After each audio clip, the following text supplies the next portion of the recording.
নারীর কাছে সবচেয়ে আনন্দময় বিষয় মাতৃত্ব।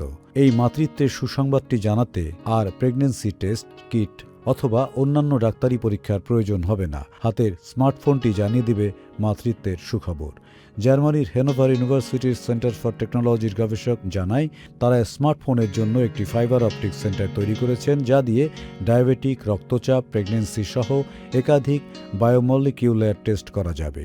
এমনকি এই সেন্সরের সঙ্গে জিপিএস সিগন্যাল যুক্ত করলে তা জানিয়ে দেবে আপনার পার্শ্ববর্তী ওষুধের দোকান, হাসপাতাল, অ্যাম্বুলেন্সের খবর। স্মার্টফোনের উপযোগী এই ফাইবার অপটিক সেন্সরটির নাম সারফেস প্লাজমন রেজোনেন্স বা এসপিআর।